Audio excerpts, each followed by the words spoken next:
और मैं अभी इस वीडियो में बात करने वाला हूँ गेट के लिए जो लास्ट 2 ढाई महीने बचे हुए हैं, इसमें अपने प्रिपरेशन को कैसे मैनेज करना है, कैसे टेस्ट सीरीज को देना है। और साथ में साथ मैं आपको ये भी बताऊंगा कि रिवीजन कैसे करना है और गेट एग्जाम्स के जो लास्ट मोमेंट में आपका माइंडसेट कैसा होना चाहिए, मैं इन सब चीज़ों पे बात करूँगा। सबसे पहले मैं अपने बारे में आपको थोड़ा सा बता दूँ कि मैं अभी currently ministry of electronics and IT में मैं साइंटिस्ट बी पोस्ट पे वर्किंग हूँ। और मैं मेरा ब्रांच जो इंजीनियरिंग का है वो इलेक्ट्रॉनिक्स एंड कम्युनिकेशन है। तो ये जो अभी मैं इसमें वीडियो में बात करने वाला हूँ वो जनरली मैं गेट इलेक्ट्रॉनिक्स एंड कम्युनिकेशन से रिलेटेड ही बात करूँगा। सब्जेक्ट से रिलेटेड मैं बताऊँगा, बाकी इन जनरल आप अदर ब्रांच के भी हो तो आप इसके स्ट्रेटजी को अप्लाई कर सकते हो, ठीक ना।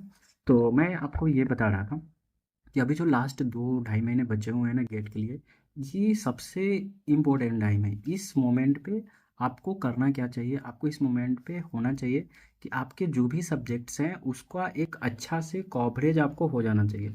और मेजर जो इस टाइम फोकस करोगे वो फोकस करोगे रिवीजन करने पे।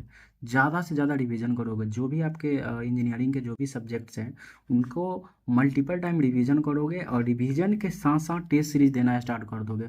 मुझे पता है मैक्सिमम लोग टेस्ट सीरीज से भागते हैं क्योंकि उनको लगता है कि अरे टेस्ट सीरीज दूंगा तो उसमें तो मार्क्स कम आएंगे, तो मार्क्स कम आ जाएंगे तो डिमोटिवेशन फील होगा। तो नहीं, ऐसा कुछ नहीं करना है।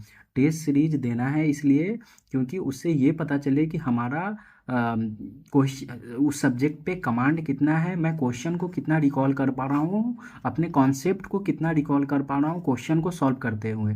क्योंकि गेट एग्जाम आपसे आपसे चाहता क्या है, आपसे चाहता वो यही है कि एक गिवन टाइम फ्रेम में आप न्यू कॉन्सेप्ट पे बेस्ड जो क्वेश्चंस होंगे उसको सॉल्व करो। और वो वाला एबिलिटी और वो वाला आपका थॉट्स कैसे आएगा, तो वो आएगा आपके टेस्ट सीरीज से आएगा। तो टेस्ट सीरीज का एकदम पर्पस यही होता है कि क्वेश्चन में अपने कॉन्सेप्ट जो आपने सीखा है ड्यूरिंग योर प्रिपरेशन, उस कॉन्सेप्ट को आप अप्लाई करो उसमें, ठीक ना। तो टेस्ट सीरीज को बिल्कुल इसे मार्क्स से बिल्कुल भी जज मत करना कि मार्क्स आ रहा है क्या, उसे कुछ लेना देना देना उसका नहीं है। तो अभी इस टाइम में क्या करोगे, जो अभी लास्ट 2 ढाई महीने बचे हुए हैं इसमें पूरे सब्जेक्ट को एकदम थ्रू आउट रिविजन करते चलो। ट्राई करो कि नया कॉन्सेप्ट अभी इस टाइम में बहुत कम ही पढ़ना, बस मेजर सब्जेक्ट अभी इस टाइम तक सब कंप्लीट कर लिए होगे। तो अभी करना आपको क्या है, रिवीजन करते चलो, साथ में टेस्ट सीरीज दो, हर एक सब्जेक्ट का टेस्ट सीरीज स्टार्ट कर दो। टॉपिक वाइज, सब्जेक्ट वाइज पूरा टेस्ट सीरीज देते चलो, every each and every subject का। अच्छा, मैं बात करूँ इलेक्ट्रॉनिक्स ब्रांच का, तो आपको पता है कि इलेक्ट्रॉनिक्स में गेट में जो इधर टेक्निकल साइड से वो 8 सब्जेक्ट है। तो 8 सब्जेक्ट में जो बेसिक सब्जेक्ट सब हैं उस बेसिक सब्जेक्ट सब स्कोरिंग सब्जेक्ट होते हैं, जैसे जैसे कि नेटवर्क हो गया, कंट्रोल है, सिग्नल है, डिजिटल इलेक्ट्रॉनिक्स है। तो इन सब सब्जेक्ट को क्या करना है, बिल्कुल अच्छे से रिवीजन करके रखो और इस पे अच्छा अपना क्वेश्चन स्कोर करना, इस मतलब स्कोर करना है। क्योंकि ये वाला जो पार्ट होते हैं वो जनरली इजी क्वेश्चंस रहते हैं और उसको आसानी से सॉल्व करके स्कोर लाया जा सकता है। अच्छा, उसके बाद जो मेन कोर पेपर है लाइक ईएमटी है, कम्युनिकेशन है, ईडीसी है, एनालॉग इलेक्ट्रॉनिक्स है, तो ये वाला आपको थोड़ा सा अच्छे से रिवीजन करनी होती है। और ये जो हमारा कोर पेपर होता है हमारे ब्रांच इलेक्ट्रॉनिक्स का, तो इनको आपको थोड़ा सा अपने कॉन्सेप्ट को अच्छे से इस पे पकड़ होनी चाहिए इन सब सब्जेक्ट पे। और इसके क्या करना है, टेस्ट सीरीज देते जाना है, समझे ना। क्वेश्चंस रिवीजन करो, क्वेश्चन सॉरी मतलब कॉन्सेप्ट रिवीजन करो और उस कॉन्सेप्ट को क्वेश्चन में अप्लाई करो। साथ में क्या करना है, प्रीवियस ईयर को सॉल्व करना है। मतलब प्रीवियस ईयर तो एकदम ज़रूरी है, विदाउट प्रीवियस ईयर तो आपका गेट का प्रिपरेशन आपको पता है कि वो इनकम्प्लीट है। तो प्रीवियस ईयर के क्वेश्चन सॉल्व करो, फिर टेस्ट सीरीज के भी क्वेश्चंस को सॉल्व करते रहो। टेस्ट सीरीज को एनालाइज करो, देखो कि टेस्ट सीरीज में कौन से टॉपिक्स हैं जिन पे क्वेश्चंस नहीं बन रहे हैं या क्वेश्चन बन रहे हैं तो वो रॉन्ग हो जा रहा है। उन सारे टॉपिक को हाईलाइट करो, एक नोटबुक रखो सेपरेट टेस्ट सीरीज जब भी दे रहा हो, और उस नोटबुक में अपना जो भी मिस्टेक हो रहा है उस सारे मिस्टेक को लिखो कि तुमने क्या क्या मिस्टेक करा। जब भी टेस्ट सीरीज दोगे तो उसमें जनरली 2-3 तरह के मिस्टेक होते हैं। ये क्या क्या होता है, एक तो होगा कि क्वेश्चंस आपने बनाया और क्वेश्चंस रॉन्ग हो गया, या दूसरा होगा कि आप क्वेश्चंस आपने उसको आपने अटेम्प्ट ही नहीं कर पाया क्योंकि आपको कॉन्सेप्ट आप रिकॉल नहीं कर रहे थे। तो ये सब 2-3 चीज़ें होती हैं जो जो आपको जनरली आपको ये वर्क करना है। कभी कभी ये भी होता है कि आपने कैलकुलेशन गलती कर दिया, तो आप ना जब एक बार टेस्ट सीरीज दोगे ना तो आपको पता चलेगा कि आप कहाँ पे एक्चुअल गलती कर रहे हो। तो ये जो भी गलती आप करोगे ना उसको नोटबुक में लिखो एंड उस पर वर्क करते रहो। और उस पे वर्क करो, और अगला जब भी टेस्ट सीरीज दो तो ट्राई करो कि जो प्रीवियस टेस्ट में जो तुमने गलती करा है उसको अभी इस टाइम रेक्टिफाई करनी है, एंड ट्राई करना है कि उस सेम मिस्टेक को रिपीट ना करें।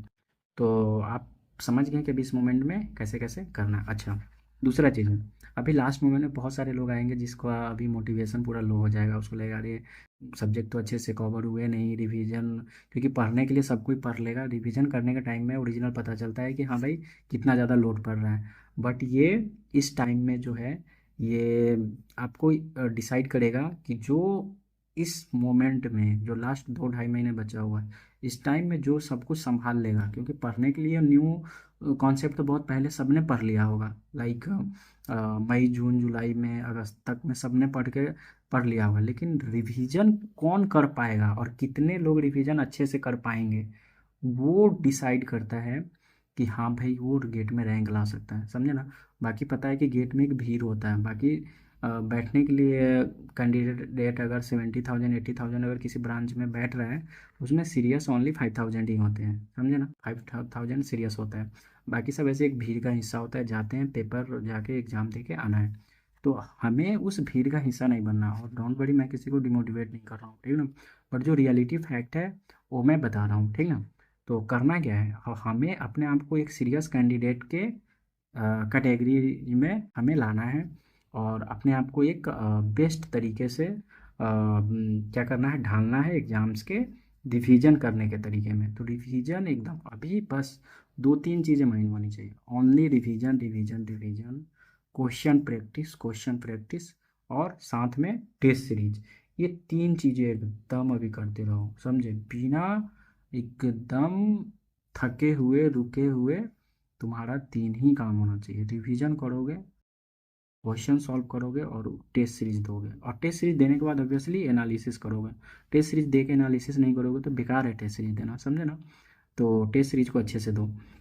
अच्छा, उसके बाद और क्या कर सकते हो कि जैसे गेट के जो लास्ट के मोमेंट आएंगे, लाइक जनवरी, और जब या फिर 1 महीने बचेंगे, 15 दिन बचेंगे, तो उस टाइम तक अपना मोटिवेशन को और हाई करके रखना, क्योंकि जैसे जैसे डे कम होगा आपका मोटिवेशन वो डाउन होते जाता है, और ये नेचुरल है, समझे ना। तो इसको ज़्यादा अपने आप को इसमें निगेटिव निगेटिव वे में जाने की ज़रूरत नहीं है, ये सबके साथ ऐसा होता है, ठीक है।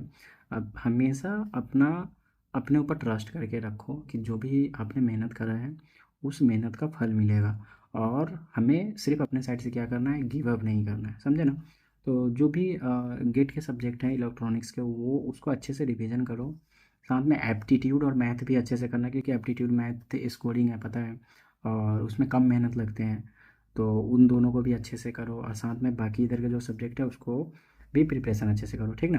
साथ में मैं अदर वीडियोज भी लाऊंगा जिसमें मैं बताऊंगा कि सब्जेक्ट वाइज अभी आप कैसे revision plan, exact revision plan क्या होना चाहिए, और आप उसको कैसे टेस्ट सीरीज में इम्प्लीमेंट करोगे। तो इस टॉपिक पे मैं बात करूँगा अपकमिंग वीडियो में।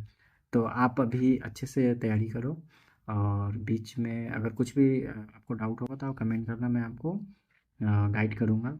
और ऐसे बीच में जब भी मुझे टाइम मिलेगा मैं आपके लिए प्रिपरेशन रिलेटेड कुछ वीडियो लाते रहूँगा, ठीक है। मिलते हैं किसी और वीडियो में, ठीक है। Bye bye, take care.